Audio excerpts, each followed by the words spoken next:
So let's talk about this big run up when it comes to rates. Obviously, they have eased back in recent days because of the geopolitical conflict. But when you look at these rising rates, is this a concern or is this an opportunity? Well, I think it's both. I think it's a concern that when rates move this dramatically, this fast, oftentimes something breaks.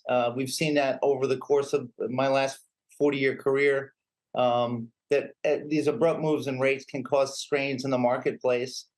From an investment standpoint, I think it's a good opportunity to be stepping into bonds. I think, obviously, with base rates higher, there's a significant amount of yield that you can invest just through U.S. Treasury investments.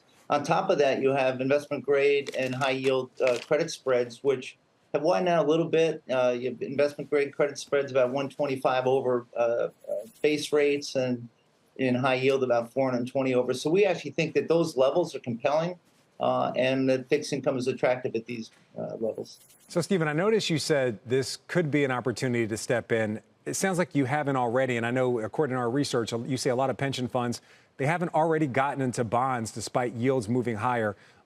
Why the delay? Why not jump in earlier when we've seen these yields go higher?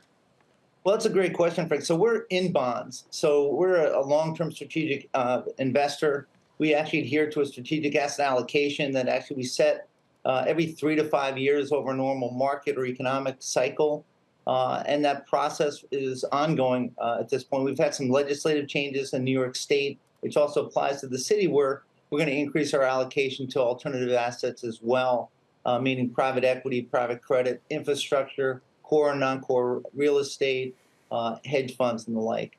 All right, so I'm looking at some of your allocations right now. You have about 7.5% in two areas that I think are pretty interesting right now. 4.1% in opportunistic fixed income, the other 3.3% in tips. Right now, are you looking to possibly expand that part of your portfolio? And give us a sense, exactly what is opportunistic fixed income? Yeah, opportunistic fixed income is a fancy way of saying alternative credit or private credit. We actually like that area a lot. Typically, those are floating rate obligations. Credit spreads are widened out. You can achieve 10 to 12% returns over time, and we are looking to increase our allocations there. The other asset class you mentioned, tips, candidly has underperformed expectations, despite the fact that we've had high inflations peaking at 9% in June of 2022. What we've experienced is that tips tend to respond more to inflation expectations longer term, and yet they still have a duration exposure that's made it challenging. So despite the fact that we had historically high inflation recent history, they actually underperformed last year. So we tend to favor core fixed income over tips. Okay. We like credit, as I said, both public credit, high yield investment grade, as well as private market alternative credit. All right, so you mentioned you're about to make some investment decisions right now. So as you're looking forward, Q4 and beyond, obviously you have a lot of obligations to your members. We just mentioned 800,000 of them. Are you more bullish on equities or you're more bullish on bonds? And when we look at bonds, is it short term or long term?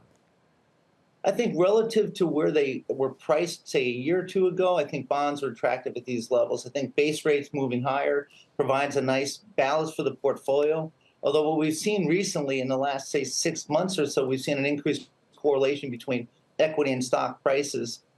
If you look at the performance last year, it was a little bit challenging in that you had equity sell-off and bonds sell-off significantly. And I think a lot of that had to do with just the level of rates. Remember, in March of 2020, we had rates that were as low as 10-year U.S. Treasury yields as low as 51 basis points. So there's not a lot of room for price appreciation there, and not a lot of carry. So with base rates moving higher, carries increase for both sovereign debt as well as credit, which I think really helps power the yield and helps us make those payments, as you said, to our beneficiaries, our plan beneficiaries.